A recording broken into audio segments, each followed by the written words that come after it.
Indonesia, selalu tentara dari Sabang sampai Merauke, dari Minang sampai Pulau Rote. Mantala iman kita, mantala kasih kita, mantala pengharapan kita. Tentunya dalam Yesus Kristus yang menjadi Tuhan dan Juru Selamat kita dan Juru Selamat ini. Jangan katakan bahwa Yesus bukan Tuhan, jangan katakan pula bahwa Yesus bukan Juru Selamat. Dia adalah Tuhan, dia adalah Juru Selamat. Kalau engkau percaya, engkau akan diselamatkan. Kalau tidak percaya, engkau akan dihukum. Yohanes 3 ayat 36.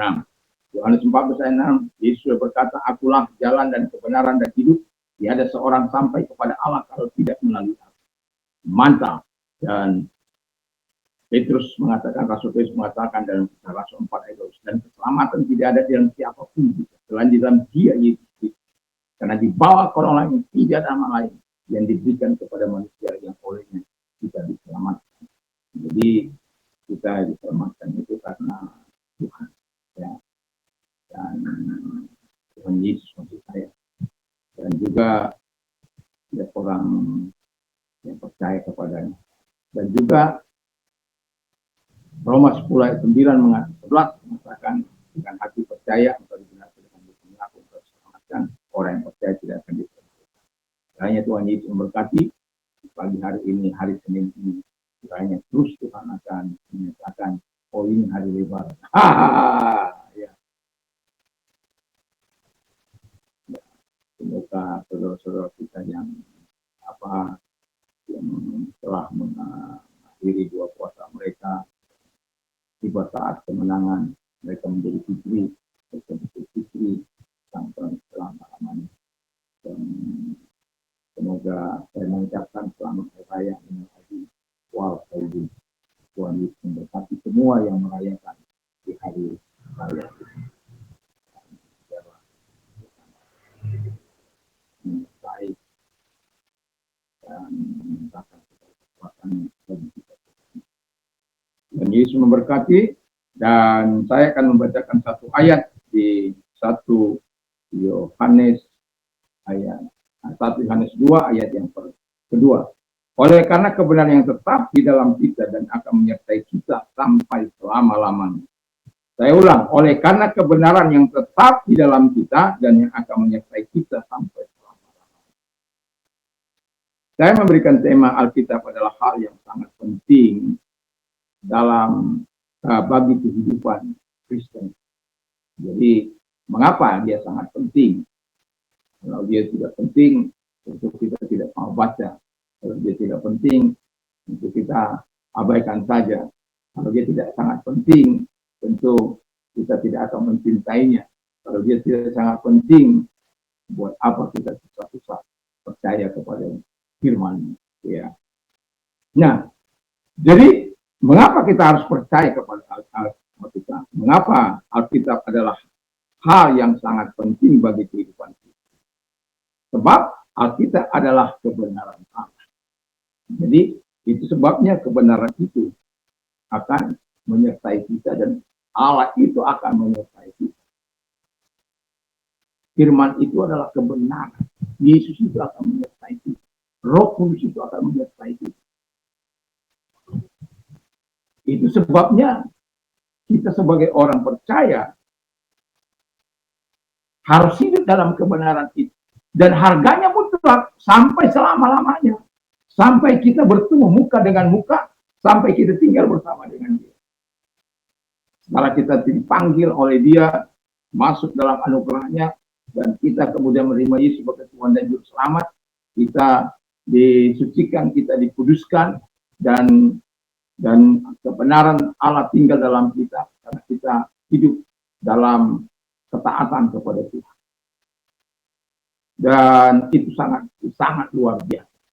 Dan itu sebabnya saya mau katakan kepada kita, hidup dalam kebenaran bukan hanya sementara, tapi untuk selama-lamanya. Hidup dalam kebenaran bukan hanya hari ini, tapi untuk selama-lamanya.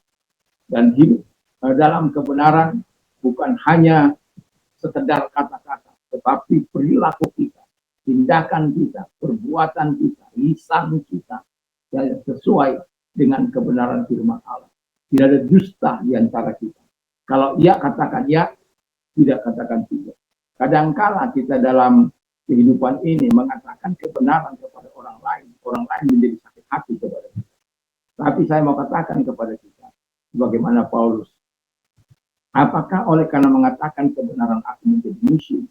Tapi ada banyak kenyataan bahwa ketika orang menyatakan kebenaran itu, ada orang-orang yang tidak sanggup karena hidup dalam dosa dan kejahatan. Tapi kita sebagai orang yang percaya pada Alkitab, kita harus tetap hidup dalam kebenaran. Itu yang pertama. Yang kedua, kata firman Allah adalah Alkitab adalah firman Allah. Mazmur 119 ayat 105. Firman-Mu adalah pelita bagi kaki, terang bagi jalan. Jadi kalau pelita bagi kaki kita, dia akan memberikan penerangan.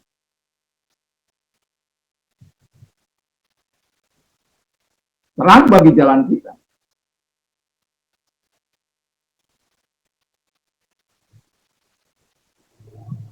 Jadi kalau kita berjalan dalam kegelapan, kita tidak akan terangkut, tidak akan menderita oleh karena kita mungkin masuk jurang, oleh karena yang tinggal di desa, mereka perlu penerangan.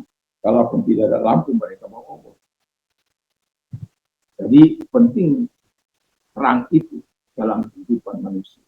Nah, untuk menerangi jalan-jalan hidupnya, itu adalah firman Allah. Alkitab ini berisi firman Allah 100%, 100%. Walaupun ada orang meragukan. Tapi saya mempercayai 100% itu adalah firman Allah. Sebagai orang percaya, kita harus percaya ini adalah firman Allah. Dan kalau dia firman Allah, kita harus percaya bahwa firman itu yang akan menolong kita. 100% kita percaya pertolongan selalu datang dari kita. Nah, jadi kita sebagai orang yang percaya, Alkitab mengatakan bahwa Alkitab adalah firman Allah. Dan yang ketiga yang tidak kalah penting, Alkitab adalah petunjuk kehidupan dari Allah kepada manusia. Kalau kita baca Yohanes 3 ayat 16, segala tulisan yang diilhamkan oleh Allah memang bermanfaat untuk mengajar. Mengajar untuk apa? Mengajar tentang kebenaran. Kalau dalam khotbah kan kita tidak bisa bertanya. Tapi kalau dalam pengajaran kita bisa bertanya kepada yang mengajar itu tentang kebenaran itu. Apa yang tidak kita ketahui, apa yang kita kurang mengerti, kita bisa bertanya. Atau hal-hal yang mengganjal dan kita bisa bertanya pada sang pengajar itu tentang kebenaran yang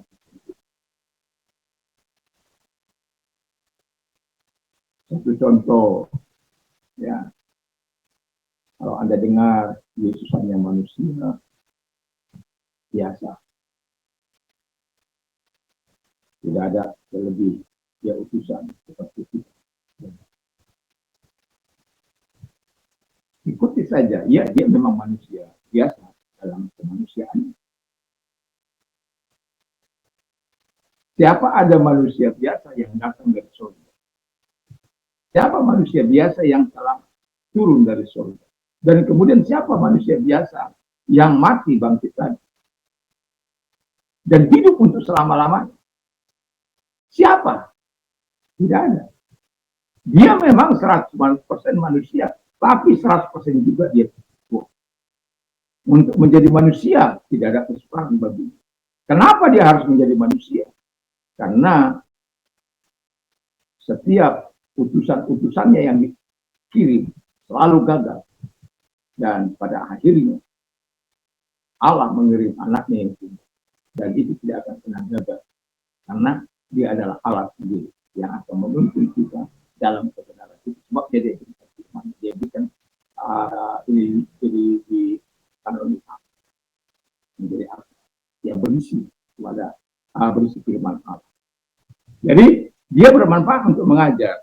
Dan kemudian juga untuk menyatakan kesalahan.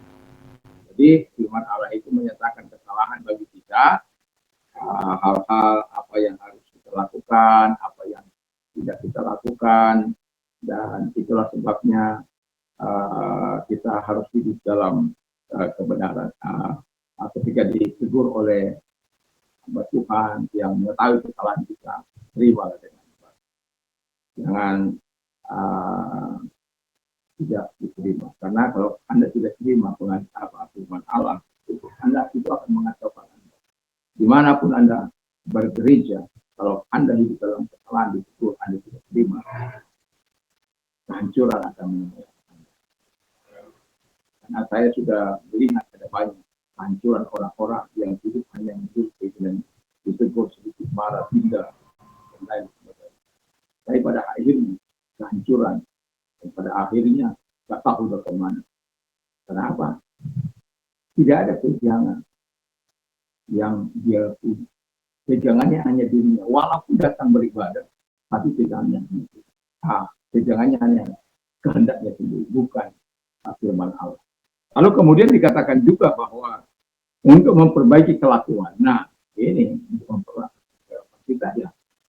Datang pada firman Allah. Baca itu firman Allah supaya kita ini saya sudah berpikir, ampun.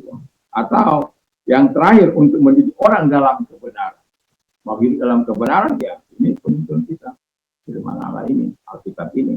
Dan dengan demikian, yang terakhir ayat 17 itu dikatakan dengan demikian, tiap-tiap manusia kepunyaan Allah diperlengkapi untuk setiap perbuatan baik. Jadi kita mengetahui itu semuanya, Alkitab itu secara keseluruhannya adalah untuk kita berbuat sesuai dengan apa yang dibuat Yesus. Kasih perbuatan baik di dalam diri. Perbuatan baik bukan hanya liturgi, tapi tindakan-tindakan nyata yang sehari-hari kita lakukan. Saya bukan orang kaya, tetapi setiap hari saya masih bisa berbuat sesuatu, walaupun itu. Tapi saya tetap bisa melakukan itu, bukan karena kuat atau bakat saya, tetapi karena Allah yang menyediakan hidup lain dan kita hanya sebagai hamba. Kiranya Tuhan Yesus memberkati kita dan ya firman Allah ini menjadi pemimpin kita. Mari kita berdoa. Terima kasih Bapa di surga, kiranya Allah yang baik, yang luar biasa akan terus menolong kami dan menyertai kami sehingga setiap kami, oh Tuhan, melakukan apa yang berkenan. Kalau engkau sedang sakit, apapun sakit penyakitmu, arahkan tanganmu kepada Tuhan dan kita berdoa. Percaya Tuhan mampu datang kepada kita. Dalam nama Yesus segala sakit penyakit yang mereka juga cintakan keluar dan oleh Ibu Yesus engkau sembuh dan oleh kuasanya. Yesuslah yang menyembuhkan engkau, Yesuslah yang menolong. Amin. Dan bagi engkau yang sedang mengalami masa-masa sulit, masa-masa persoalan, engkau datang pada Tuhan dan percaya bahwa Tuhan mampu. Arahkan tangan kepada Tuhan. Tuhan lihat tangan yang diangkat kepadamu, datang kepada mereka, menolong mereka satu demi satu di dalam nama Yesus. Pertolongan datang dari Tuhan yang memberikan langit. Saya percaya itu Tuhan. Itu sebab kita datang kepada dan memberikan pertolongan, memberikan pertolongan. Terima kasih buat pertolongan kepada mereka, pada kami semuanya di dalam nama Yesus. Haleluya. Selamat pagi, selamat beraktivitas. Semoga dimanapun kita ada, kita mampu menghadirkan kerajaan Allah di tengah-tengah kita. Dan jadilah terang yang membawa arah, jadilah garam dunia yang memberikan cita rasa kepada dunia. Kiranya Tuhan Yesus memberkati kita. Selamat beraktivitas dan selamat. Mantap, mantap, mantap.